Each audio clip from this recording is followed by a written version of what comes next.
ഒന്നുമില്ല. ചേച്ചി ഇവിടെ ഒന്നല്ലേ? ഞാൻ നിന്നെ കുറിച്ച് ഓർക്കുകയായിരുന്നു. ഓർത്തോക്ക മതി. എല്ലാം കഴിക്കാം.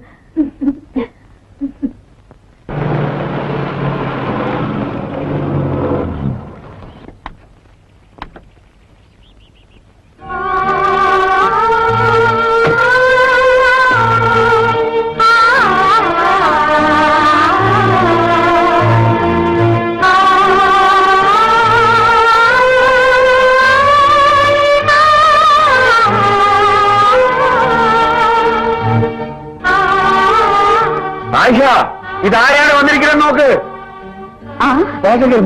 ബാബാനൂരിയൊന്ന്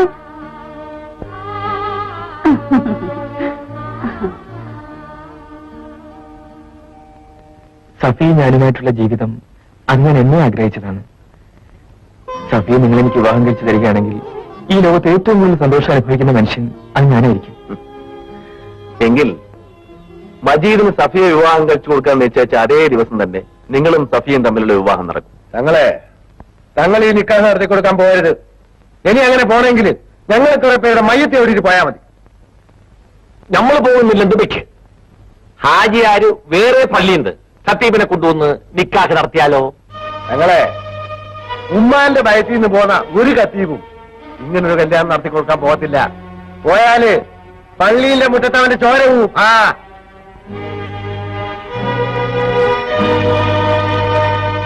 ശരി, നമുക്ക് ആലോചിച്ച് ചെയ്യാം.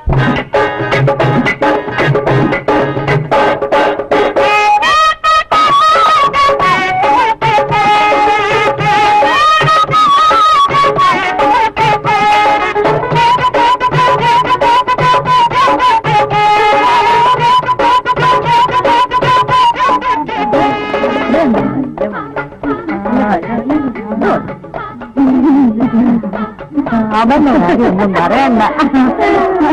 നിങ്ങൾ വല്ലതും കഴിച്ചാ?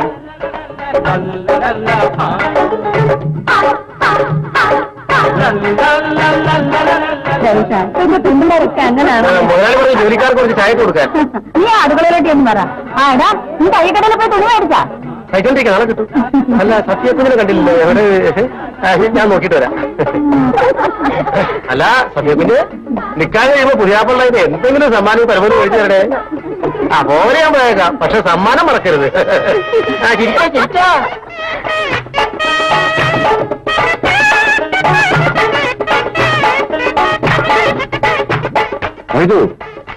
ഇവിടെ മുഴുവനും വെള്ളമാണല്ലോ. രണ്ടിലേറെ മണൽ പറഞ്ഞു മുതലാളി. ഇപ്പൊ കൊണ്ടുവരും. വേഗമാവട്ടെ. മജീദക്ക, നമ്മൾ ഉപേക്ഷിക്കരുത്. നിനക്ക് വയറ്റിലുണ്ടാക്കിയവന്റെ അടുത്തേക്ക് പോണെന്നും പറഞ്ഞ് ഉമ്മ നമ്മൾ അടിച്ചിറക്കി. ഞമ്മന്റെ വയറ്റി വളരുന്നത് മജീദക്കന്റെ കുഞ്ഞാണ്. മജീദക്ക, നമ്മളെ നിക്കാഹ് കഴിക്കണം. നമുക്കൊരു ജീവിതം തരണം. ആമിനെ ഇപ്പൊ പൊയ്ക്കുള്ളൂ. ഉമ്മയോ ബാപ്പയോ അറിഞ്ഞാൽ ആകെ കുഴപ്പമാവും. ഞാനിന്ന് രാത്രി അവിടെ വരാം. വരണം, ഞാൻ കാത്തിരിക്കും. ഞാൻ വരാം, നീ പൊയ്ക്കോ.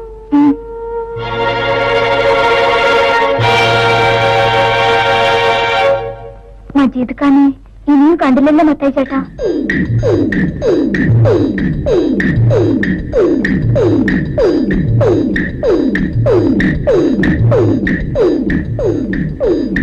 മജീദ് ഖാൻ എന്നെ കെട്ടും അല്ലേ മത്തായി ചേട്ടാ?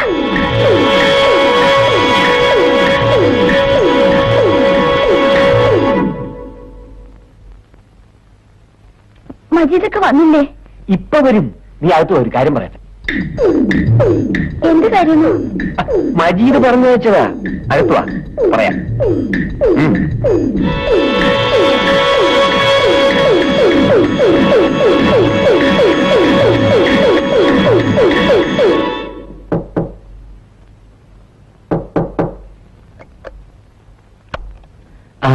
ആന്റണിയോ? എന്താണ് പുതിയാപ്പിളെ, എന്തൊരുറക്കമാണിത്? ശകലം ഉറങ്ങിപ്പോയി. ഇരിക്കും. നടക്കട്ടെ നടക്കട്ടെ. കല്യാണം കഴിഞ്ഞ് കുറെ ദിവസം ഉറക്കളയ്ക്കാനുള്ളതല്ലേ. ആന്റണി ഇരിക്കൂ, ഞാനിപ്പോ ചായ ഉണ്ടാക്കി തരാം. ചായ എങ്കിൽ ചായ നല്ല സ്ട്രോങ് ആയിട്ട് വരട്ടെ.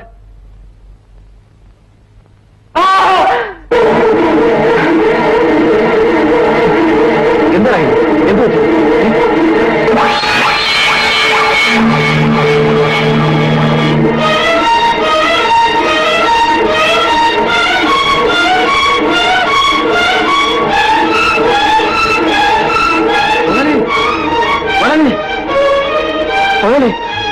എന്താ കാര്യമായ കുഴപ്പത്തിലായി.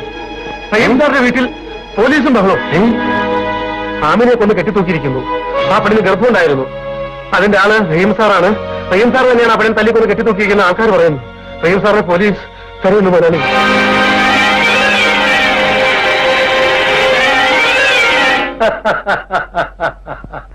ഇപ്പൊ അങ്ങനെ കല്യാണം മുടങ്ങിയ ഇതാണ് പറയുന്നത് അള്ളാ വലിയവനാണെന്ന്. കത്തിയവനെയും പറ്റും അറിഞ്ഞു വെച്ച് കല്യാണം മുടക്കാന്നാ ഞമ്മൾ കരുതിയത്. എന്നാ ഞമ്മളെ മനസ്സിന്റെ നേര് കണ്ട് അള്ളാ അത് നേരിട്ട് മുടക്കി. കൊലപാതകം ചെയ്തിട്ട് പിയാപ്പിള ഒളിവിൽ ഇനി അവന്റെ പൊടി ഈ ദുനിയാവിൽ കാണില്ല. അപ്പ പോലീസ് തൂക്കത്തില്ല. പിന്നെ എന്റെ പൊന്നുമോനെ, റഹീം ഈ സമയത്ത് ഇങ്ങനെ ഒരു അപകടത്തിൽ ചെന്ന് പെട്ടല്ലോ. പെട്ടുമല്ലോ അപ്പ. റഹീമിനെ മനഃപൂർവ്വം കുടുക്കിയതാണ്. ആമിനെ കൊന്ന റഹീമല്ല അപ്പ. സത്യം എനിക്കും നിനക്കും അറിയാം. പക്ഷെ അത് പറഞ്ഞാൽ ആരെങ്കിലും വിശ്വസിക്കുമോ? അവൻ കൊന്നെന്നല്ലേ പോലീസും പറയുന്നത്. ആമിനെ കൊന്ന റഹീം ഇല്ലാന്ന് നമ്മൾ എങ്ങനെ തെളിയിക്കും? ഞാൻ തെളിയിക്കും പാപ്പ. പോലീസിന് വേണ്ട തെളിവുകൾ ഞാൻ കൊടുക്കും. പാപ്പ നോക്കിയോ. ഒരു നല്ല മുസൽമാനായിട്ടാണ് ഞാൻ ഇതുവരെ ജീവിച്ചത്. ഒരു നേരത്തെ നിസ്കാരം ഒഴിച്ചിട്ടില്ല, ഒരു നോമ്പ് മുടക്കിയിട്ടില്ല. എന്നിട്ടും പടച്ചോൻ എനിക്ക് ഈ ശിക്ഷയാണല്ലോ തന്നത്. കാസിംപിള്ളയ്ക്ക് കൊടുത്ത വാക്ക് നിറവേറ്റാൻ സാധിക്കാതെ പോയത് സഫിയയ്ക്ക് മജീദിനെ ഇഷ്ടമില്ലാന്ന് പറഞ്ഞതുകൊണ്ടാണ്. എന്റെ മോളുടെ നിക്കാഹ് എന്റെ അന്തസ്സിന്റെ അഭിമാനത്തിന്റെയും പ്രശ്നമാണ്. അത് സമയത്ത് നടന്നില്ലെങ്കിൽ കല്യാണത്തിന് വരുന്നവരെ എന്റെ മയ്യത്ത് നിസ്കരിച്ചാൽ മതി. പാപ്പ വിഷമിക്കാതെ. പാപ്പയ്ക്ക് ഞാനുണ്ട്. നമ്മൾ നിശ്ചയിച്ച ദിവസം തന്നെ റഹീം സഫിയുടെ കരുത്തി താലി കെട്ടും.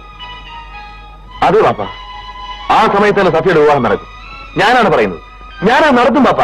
എന്തു വന്നാലും സമയത്ത് തന്നെ കല്യാണം നടത്തുമെന്ന് ആ ഹാജിയര് പറയുന്നത്. അതിനുവേണ്ടി ആന്റണി ചുറ്റിപ്പാഞ്ഞ് നടക്കുന്നുണ്ട്. അവർ പെണ്ണിനെ എവിടെയെങ്കിലും കൊണ്ടുപോയി റഹീമിന് അവിടെ വരുത്തി രഹസ്യമായി ഈ കല്യാണം നടത്തും. നടക്കൂല. ആഹാ, അവന്മാർ അങ്ങനെ കല്യാണം നടത്തുമല്ലേ? എന്നാ നമുക്കതൊന്ന് കാണണം.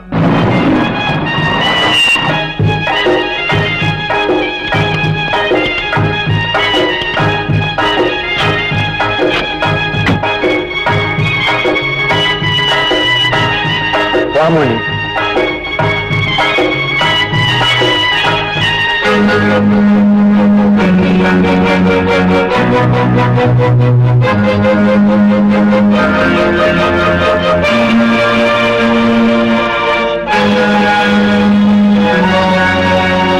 ഒരു പാവപ്പെട്ട പെണ്ണ് പള്ളയിലുണ്ടാക്കി തല്ലിക്കൊന്ന് കെട്ടിത്തൂക്കിയിട്ട് വേറെ നിൽക്കാൻ കഴിക്കാൻ വന്നിരിക്കുക. നല്ല പോലീസിനെ ഏൽപ്പിക്കാനാണ് നമ്മൾ വന്ന്. റഹീമിനെ പോലീസിൽ പിടിച്ചു കൊടുക്കാൻ നിങ്ങൾ ബുദ്ധിമുട്ടണമെന്നില്ല. പോലീസിന്റെ ജോലി അവര് ചെയ്തോളും. അത് പറയാൻ നിങ്ങളാരാണ്? എന്നെ മനസ്സിലായില്ലേ? അഡ്വക്കേറ്റ് പരമേശ്വരൻ പിള്ള. വക്കീൽ സാർ ഒന്ന് ചുമ്മാരി. പോലീസുകാർ പേര് തിരക്കെടുക്കുക. കാസിംപിള്ളേ, ഖാദറാജൂർ അലിയെന്ന നിലയിലാണ് ആളുകൾ ഇത്രയും കാലം നിങ്ങളെ ബഹുമാനിച്ചിരുന്നത്. അത് ഓർമ്മ വേണം. ആമിനെ ഗർഭിണിയാക്കിയിട്ട് തല്ലിക്കൊന്ന് കെട്ടിത്തൂക്കിയതാരാണെന്ന് പോലീസ് തെളിയിക്കും. നീ എന്ത് പറഞ്ഞാലും ശരിയാടാ. ഇത് ഞമ്മളെ മോനെ നിശ്ചയം നടത്തിയ പെണ്ണാണ്. അവളെ ഞാൻ വേറൊരു കൂട്ടി കെട്ടിക്കൂല. കാസിംപിള്ളേ, ആ പെണ്ണിനെ റഹീം തന്നെ കല്യാണം കഴിക്കും. അതിനാണ് റഹീമിനെ കൂട്ടിക്കൊണ്ട് ഞാൻ വന്നത്. എന്താണ് അതെന്നെ നമുക്കൊന്ന് കാണണം. മാറില്ല. മാറാൻ നമുക്ക് മനസ്സില്ല. മാറുകയാണ് പറഞ്ഞത്. നീ നമ്മളെ പേടിപ്പിക്കുക.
എന്തിനാ ഇവരെ അറസ്റ്റ് ചെയ്തു? ആമീനെ കൊന്നതിന്, റഹീമിന്റെ വീട്ടിൽ കെട്ടിത്തൂക്കിയതിന്. ഇവർ 3 പേരും ചേർന്നാണ് ആമീനെ കൊന്നത്. ഞങ്ങളവളെ കൊന്നു എന്നുള്ളതിന് എന്താണ് തെളിവ്? തെളിവോ? ഇപ്പൊ തരാം, കൊണ്ടുവരൂ.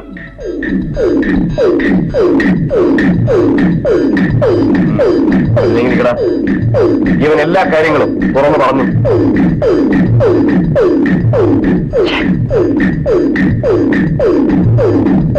ആന്റണിയാണ് ഇവനെ പിടിച്ച് ഞങ്ങളെ ഏൽപ്പിച്ചത്. അതുകൊണ്ട് കാര്യങ്ങൾ എളുപ്പത്തിൽ നടന്നു. വരട്ടെ. ആ, കൊണ്ടുപോ. നടക്കണം.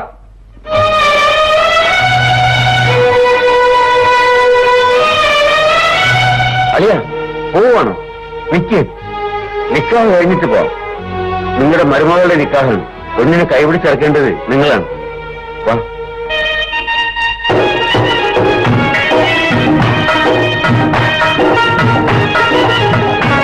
വാ മക്കളെ.